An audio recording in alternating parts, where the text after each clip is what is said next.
Hi guys, we are here today with our second podcast with Dream Big, and it was real surprise. We are not expecting to do this, but it was so cool that I said we need to do.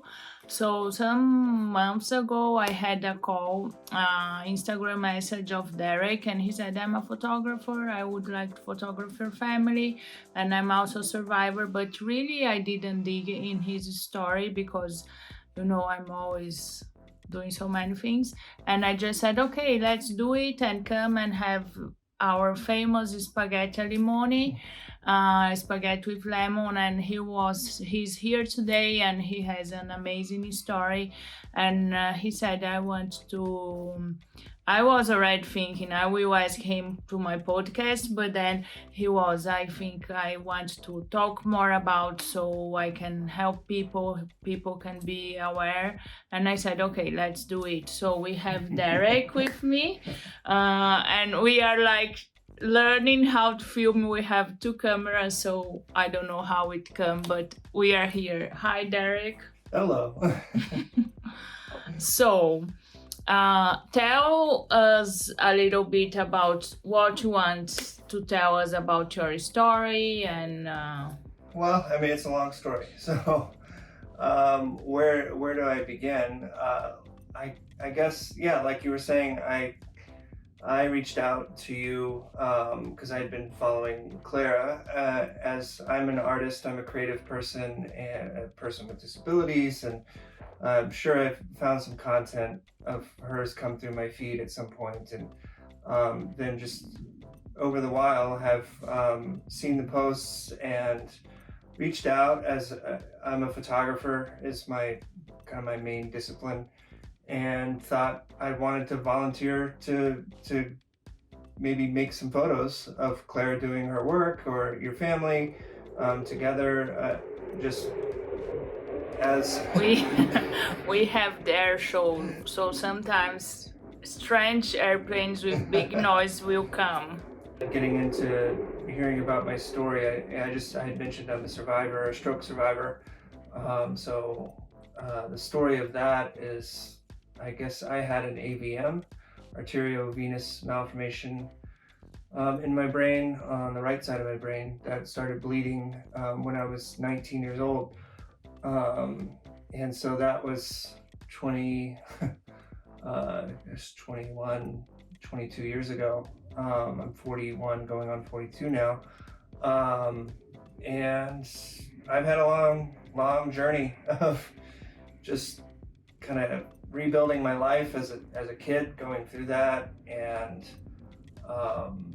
finding a way to get back to living independently, having a job, maintaining friendships, relationships with family as well, and moving around as I was able to get back to work. I moved to New York City and lived there for a while, and then moved to LA 2007, and that's kind of in general where I kind of came from. But I guess in terms of who I am as a person with disabilities and the kinds of things I've had to kind of overcome that have I guess earlier on got in the way of me thinking I could dream big, were that I had neurosurgery to fix the AVM. The AVM bled, and it bled to about golf ball size bleed in my brain. And I lost some vision from that, so I'm visually impaired. You wouldn't think you'd become a photographer being visually impaired, but then I had the surgery and woke up from the surgery with the left side of my body completely paralyzed from head to toe. And so... So you were 19 years and you have a stroke. Mm-hmm. That's hemorrhagic. Mm-hmm. And then what you told before, that doctor said we don't want to operate a 19-year-old mm-hmm. because probably he will die in the surgery, but if we don't operate, he will die in any case. So it was really a life or death thing. It was not like, okay, let's operate, things will go well. And then when he woke up, it was all the left side paralyzed. Left side paralyzed? Yeah. So from 19, and he said to me that he had a job and as developer, and he was doing like money. He was living by himself with 17 years, so it was a big life changing. Yeah, I started a career in technology as a computer programmer for the web, because the internet was new at the time. I graduated high school in the class of 2000, and back then the internet was just still becoming mainstream, and I happened to be the right place, the right time, the right age where every company on the planet needed a website. And I, right out of high school, started working in the web. And at the time when the stroke happened, I was working at Verizon. They were a brand new company at the time. I worked on the first version of Verizon.com. They were so new, they didn't even have a website yet. And I had this thing happen to me. I had already moved out of my parents' house and got my own place and was paying my own bills and doing my own laundry. And I'd always wanted to just be an adult. And so it was life-changing. And one side, how was, because I was telling Derek that I'm always seeing everything he's saying. I'm like, as a mom, I'm just thinking in how it was like all the medical side, but also after how I would react or what I should do with Clara. Now Clara is 17, so learning how to create more independent life. But how was this feeling? Dealing like before I could do everything and now I cannot anymore. Yeah, I mean it was scary. I didn't know what I would be able to do. I had to move back into my parents' house because I couldn't. When one side of your body is completely non-functional, I couldn't even hardly roll over in bed on my own. So I needed help with everything. And so I had to move back in after I had made this amazing exit into my career. It was just kind of ripped back away from me, and it was kind of devastating for sure. And then to just have to rely on somebody, feeling like I'm a kid again, to have my parents help me go to the bathroom and put my clothes on and go shower and tie my shoes and brush my teeth, everything, make food, even just get out of bed and into the living room to sit and watch some TV, required help. So it was traumatic, I would say, for sure. And one thing you said that touched me a lot, that you said you wish you could have someone to exchange, to understand, and someone that could speak with the same experience. And because of that, we are here today. So if someone can listen to this and can, but I think we are also, the airplane is going, yeah. We want to talk about what I want, because he said one thing, and he said, I went to New York after 2 years, I had the stroke, and he was still recovering because I want to have my life. And if I would be with my parents or in a place where he couldn't drive, and I would not be able to live and to learn how to live and to work and do photography. That was one of your dreams, right? And I was, okay, this is a lot for a mom. But also as a person, like, I think people can think, okay, you just go and you live, but it's learning how to live with one hand, it's learning how to live walking with mostly one leg, and how to find how to make photos not having two hands and also not having full vision. And how is this experience? Fortunately, I'd met some new people in the community in person. But like you were saying, there wasn't an online community that existed at the time. The internet was so new. There were no social media. There was nothing for me to connect with anybody. And even in the hospital, in physical therapy and occupational therapy and all that, most of the patients were much older than me, and so I couldn't really connect with them that well. I couldn't make friends that I would see once I got outside of the hospital.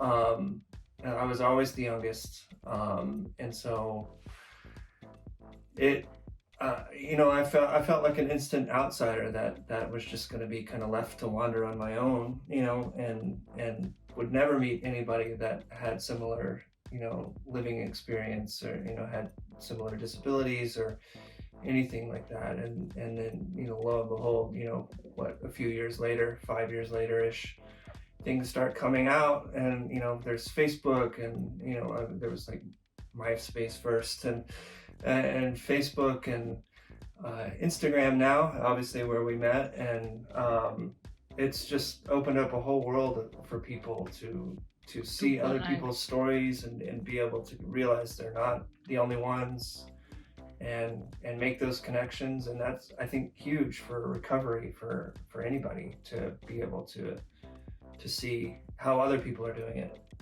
Yeah, one thing we talked also was about how to deal with people, because when we see people and when we see what, like, having a disability, that how people react to you, like, if I can say in this way.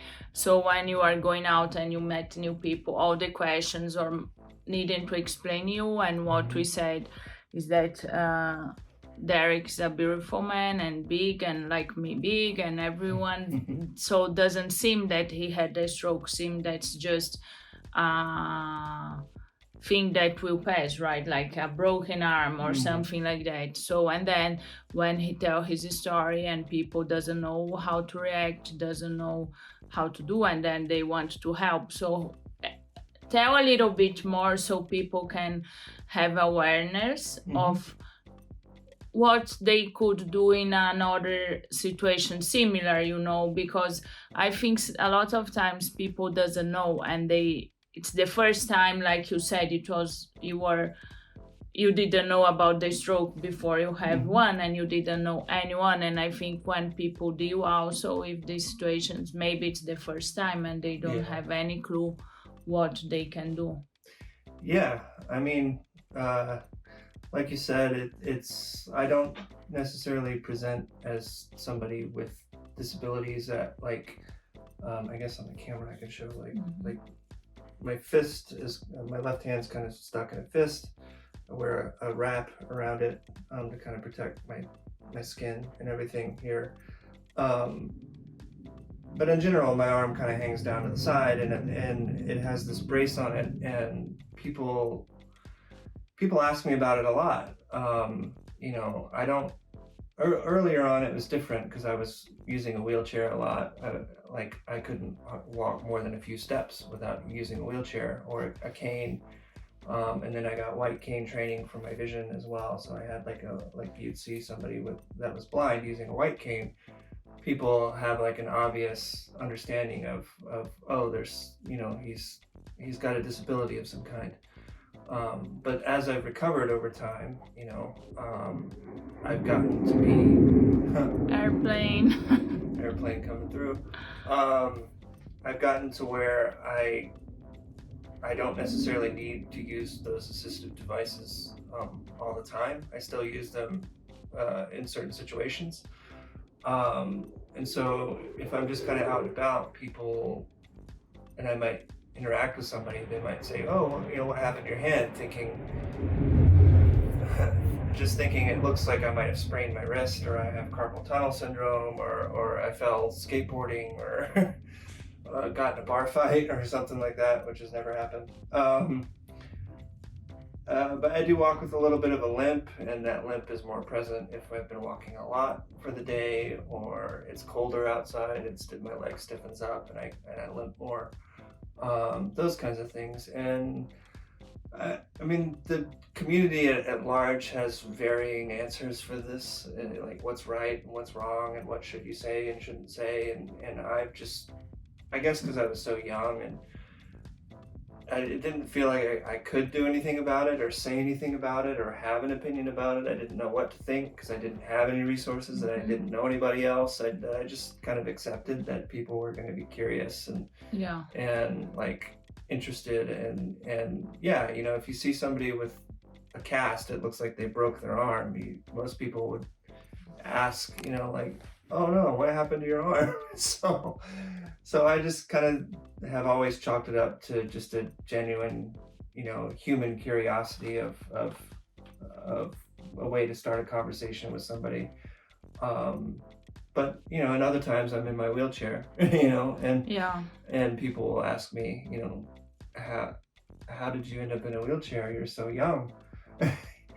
And my perspective has always been that, like, well, I do have a story to tell, and I am proud of the story. I'm proud to be a stroke survivor and proud to be a person with disabilities, and I try to look at it as an opportunity because most people have not met somebody like me. This is a nice way to think.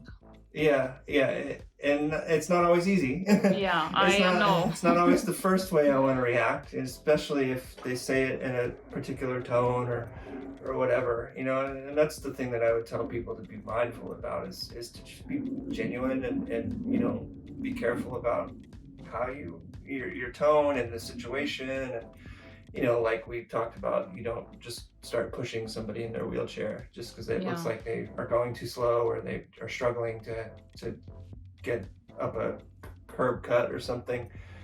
You should always, you know, offer to help, and you know. Yeah, in Italy we have a lot of elderly people, especially in one place where we lived, and we always assume they need help, and it's the same. And you know, Italian old ladies, they are really tough, so they in the supermarket we would say, I can help, and they say no, sure not, no.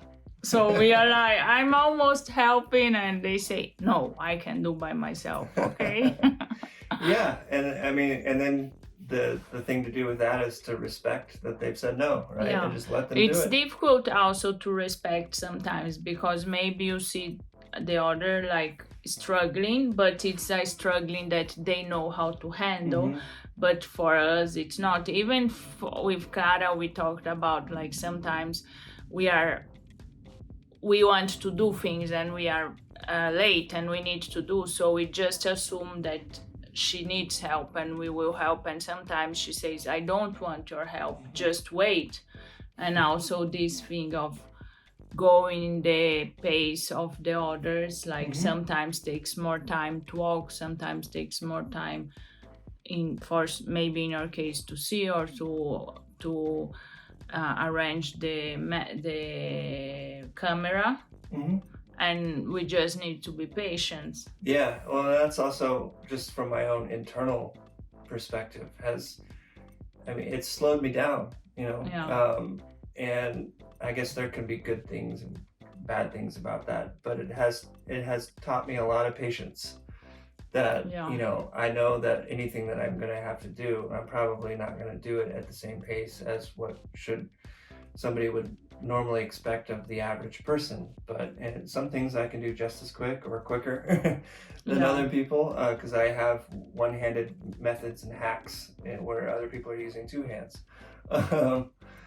So I think that's one of the benefits from my angle is I've learned to sit with things longer and take my time, you know, like, because if I rush it, I will fumble things. I've dropped cameras. I've been walking around lighting setups on photo shoots where, you know, I'm half blind walking around a bunch of cables and cords and stands knocked them over because I was just rushing too much. Yeah. And it's like, just take your time. You don't have to operate at full speed. like allow myself to push myself to be as good as I can, but also to know my limitations and give myself the benefit of slowing down just to... Yeah, because also with Clara, sometimes like I'm happy she can like cook, but start doing things in the kitchen, but it's a mess. So for one side I'm like okay, and the other I'm no, it's too much mess, and it's balance and like understand. And it's hard also as a family, because then we need to know how to work and how. And for me, your visit was so important, like to understand more about Clara's future and how we can do, how we should do, or some things, it's because we as parents also feel lonely. Like I can't imagine your parents like saying, airplane, we need to operate, but we don't know what will happen, and then you need to do the decision, and then you are facing your son was out and now he's back. Even how I will treat him, how I will, when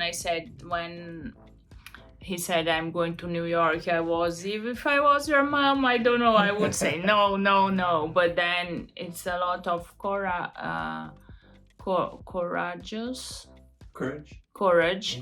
to do that. So I think and now what you work now and what you are doing today? Yeah, well, still both things. I was able to get myself back to work as a programmer, which ended up transitioning more into design, and so it's technically called user experience design. I've been a user experience designer. So maybe you can check our website that has a lot of visits and a low conversion rate. Okay, yeah. That's the kind of thing that I would be involved in. Yeah. But I mean, that was my biggest thing coming out of moving to New York, and I'll go into a little bit of a tangent here just to give a little more color around the parents thing. My parents were not thrilled at the idea of me moving to New York, but all the credit in the world to them for realizing that they couldn't stop me or shouldn't stop me, because I needed to start my life over. And so it's funny because I do kind of celebrate two birthdays, my birthday, and then the day of my surgery, which was October 16th. We can do a part soon. It's coming up. Yeah. That's like my second birthday to me, because I woke up from that surgery a completely different person with a totally new journey for life. And they knew that I had to move forward in a big way, and I needed that challenge, and I couldn't keep living with them, and I needed to be somewhere where I didn't need to drive, because I wasn't able to drive at the time. I can now. That's another story.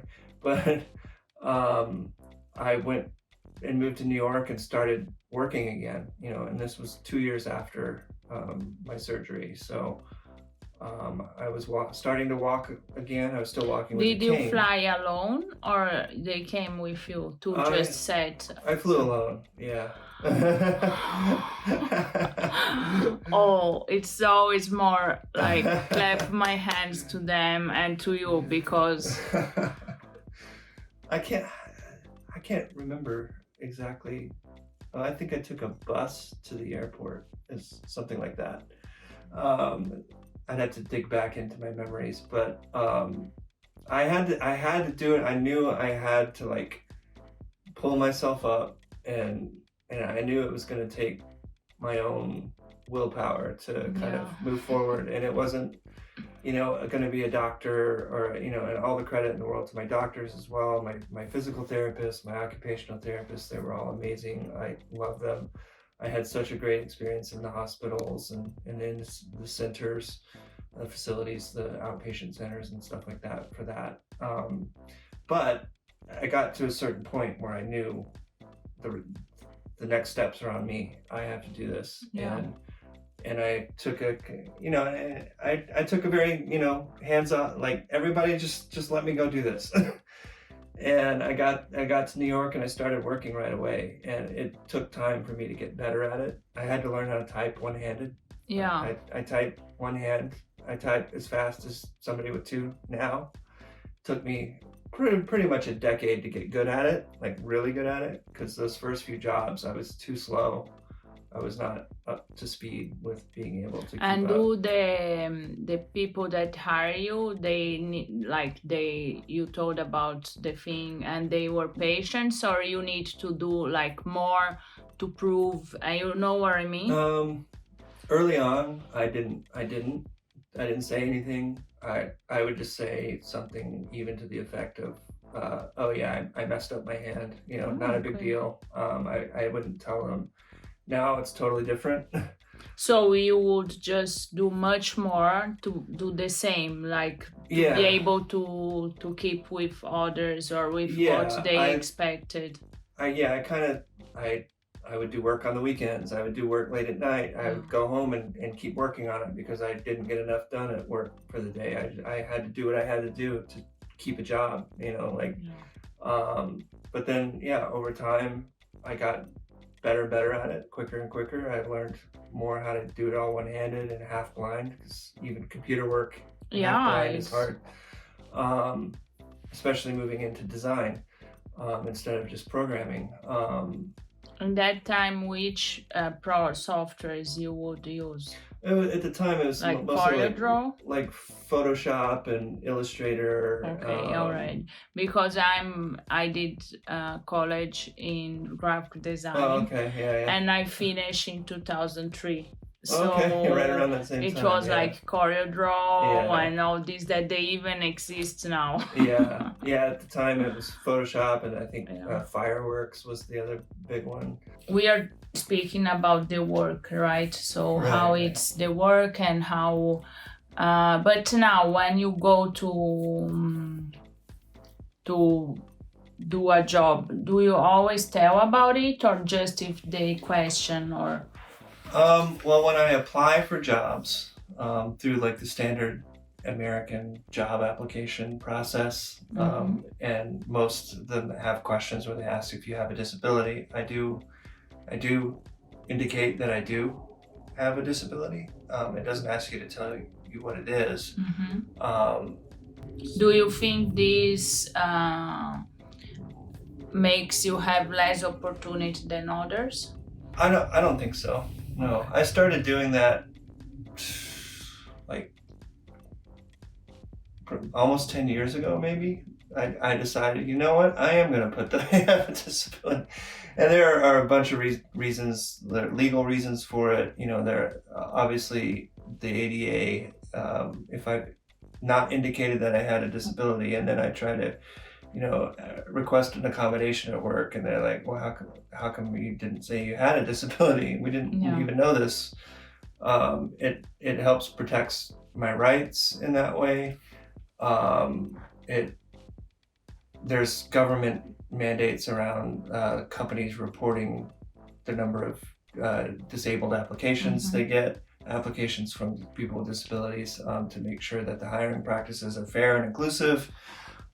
There's all kinds of stuff, but in general, now it's a little different because COVID changed it to where like the interview process is all mostly done on Zoom and not in person so much anymore. And usually it would come up in person in an interview, like, because I don't necessarily present as having a disability. I present as maybe having, hurt my wrist. Okay. Usually the interviewer would be like, "You all right, man?" And I would, depending on my mood, I would either say, "Yeah, I'm fine," or, "Oh, it's a long story. I had a stroke when I was a kid." We can go into that later. I've tried it every which way over 20 something years, and I'm usually pretty open about it, but I have ended up. Sometimes also you are fed up. Like, I just don't want to say again and then have all like today. poor. He came and we started doing all the questions and just, we are really open about our situation and Clara. So we did all the questions and we want to know. So sometimes we just say, I don't want to. Yeah, it's a long story is usually the way I would say it to somebody to get them to just say, oh, okay, right, you don't want to talk about it. And what's your big dream now? I mean, my dream has always just been to keep working. I'm super passionate about my work. And I think a big part of that is because I thought I might have lost it. I thought I might never work again this way. Not take for granted what we have, because it's so easy to take for granted and it's so easy to just complain about what we are living and not seeing the blessings we have. Mm-hmm. And I think it's a great thing you said. Yeah, I was real fortunate to have a lot of really amazing opportunities as the tech industry grew, and became as big as it has. I ended up working at Amazon for a while. I worked on the launch of Kindle Fire, and I worked at Sony on PlayStation 4. I worked at Disney. I've done work for dozens of companies, mostly as a freelancer, contractor in that area, and it's stuff that I never thought, one, that I'd be able to do just because you don't realize that work is out there, but then two, I didn't know if I'd ever be able to operate at that level, Because the other time we went to a new neurologist after Clara did the surgery and she had a seizure, and we were like, okay, this sucks and it's too much and all that. And when we arrived there, I had this sensation of being grateful and being not take for granted, because he said, where is the exam of the seizures? And it was all okay. And he said, it's not possible to be okay. She needs to have seizure every day. For her brain, she should be having seizure every day. And he was, can I see again the exam? It's surprising. That's normal. So he was repeating this thing. Mm-hmm. And I was, okay, I cannot take for granted and say, okay, after 6 years, she had a seizure. What a nightmare. Or, because the feeling is that one. But seeing the whole, it's like, okay, not taking for granted that she's okay every day and not having seizures. Mm-hmm. So we have a special guest, that's Carlo Woods. And we need to be always squeezed in because we are still working in our studio, and otherwise we can't have all in one. Derek, from survivor to warrior, what could be an ingredient? I guess belief, like having a belief that there is a way. Where there's a will, there's a way, and it's a practice. I kind of have always chalked it up to kind of like a meditation practice, where I tell people that I have to spend very dedicated time pushing myself and getting myself into a zone where kind of psyching myself into, I can do this, I know how to do this, it's going to be hard, it's not going to be easy, but if I take my time and give it my best effort, then I'm going to find a way. Whether it's the right way the first time or the 100th time, I'll find a way. And so there's that for sure. And then I think one of the things I've always told some of the kids I've worked with and some of their families is just thriving on being challenged. And just diving into being curious about how things work and why they work the way that they do, and if there's another way to kind of make them work differently, rather than having somebody do things for me or give up because the way that people normally do it, I can't do it that way. Well, it's a really big blessing and kind of skill set to have, to be curious about, is there another way? Is there a different way? Maybe there's even a better way, I do things all very differently one-handed, and some people have seen me do it one-handed and been like, why don't I do it that way? So those are two off the top of my head. Yes. So, which advice can you give for us parents? Like when we are doing things that we should just be strong and say, I'm not doing. I always say, especially Clara, know if she start change herself every day, in the 10th time will be better, the 20th time better yet, but sometimes it's difficult, or because I'm sorry to see her suffering or her struggles, or we are late or something like, or she just complain and I'm like, I don't want it to hear anymore. So what's the advice for us? I mean, everybody's different for sure, but in my experience, and it's to let her sit with that, you know, let her embrace the challenge, and you know, obviously, you know, you can offer help, and of course, if things are like time restricted, you know, it's like we're going to be late to a flight or something, you know, or whatever. Like we have to get it done now. We don't have time to deal with the challenge. But I've given advice to parents in the past to try to work with their kids to like look at these things as puzzles to solve, and not so much like as I can't do something or this is difficult, or you know, that it can almost in you can gamify it, you know. Let's get creative about how we solve this puzzle, right? And that tends to ignite a different way of in your brain, like thinking about the problem, and so you come up with different solutions when you look at it as a puzzle instead of just something that's frustrating. But yeah, I mean, I told my parents, you know, just like I gotta figure it out. Like I'll figure it out. Like if I really get to a point where I need to get it done, but I haven't figured it out, then I'll ask for help, you know. Also respect your time, because sometimes we want things doing our way in our time, and then it's not the way that can work for you or for who is going through. And now we have the ice cream man. We need to wait or just go on with this. Derek, and let's go on. Carlo, decide. That's so beautiful to be more childlike and in the challenge. In this phase of life, what is a challenge that you're going to be embracing?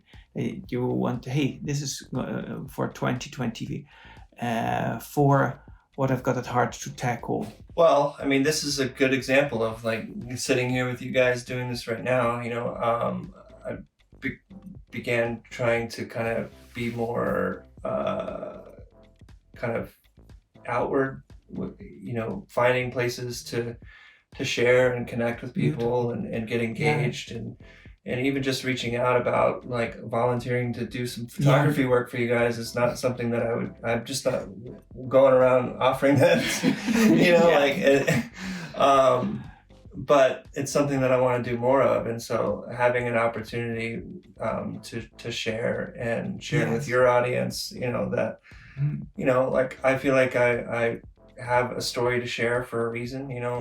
Statistically I should have not survived it, and you know, every time I've had an opportunity to tell it and people have you know, said like wow, I never thought about it that way, or I never knew that could happen to somebody, or you know, like, oh, you know, my dad had a stroke, and you know, he wasn't 19 when it happened, but like this makes me think about it differently, you know. That's always been just super rewarding, and so the more I just like sit on it, I feel like I'm just because we never know the impact we will have in others' lives. So I think when we go out of ourselves, the other days a mom wrote me and said, my son is 10 years and he is like a normal kid, so no stroke, anything.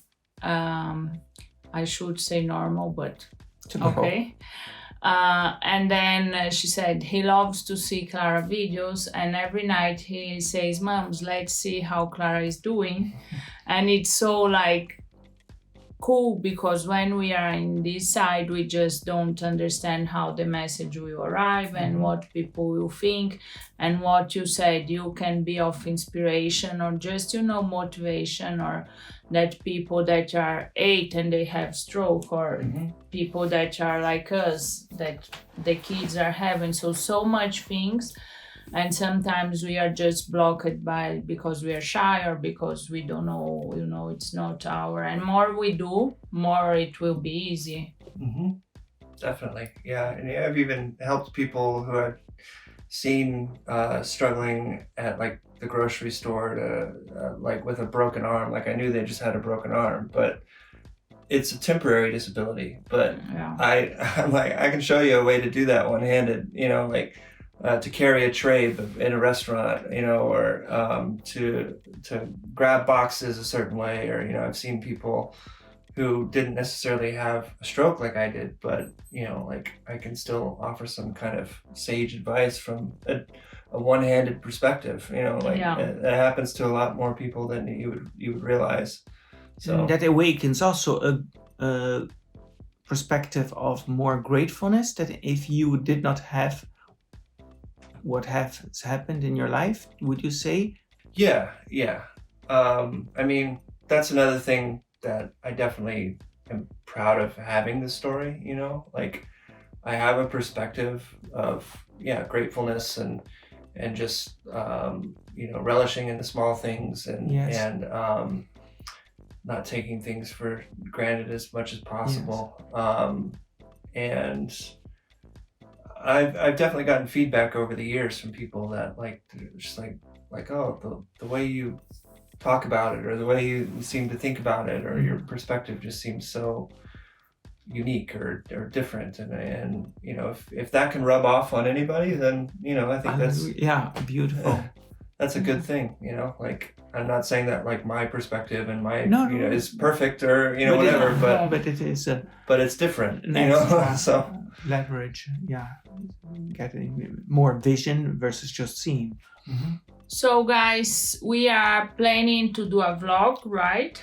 Oh yeah. And we will do some pictures, and we have all the info of Derek, the social media, how we can contact him to do some pictures, to do design work, and also to just have a nice friend like we have now. And keep dreaming big. Let's dream big together. And thank you for being here. Thank you, Derek. We loved to have this surprise opportunity, and we are looking forward to more things together. Yeah, likewise. And I think I will be a lot like harassing you, because I think you are a good example for Clara. A really good one. I'd be happy to. Thank you. Bye, guys.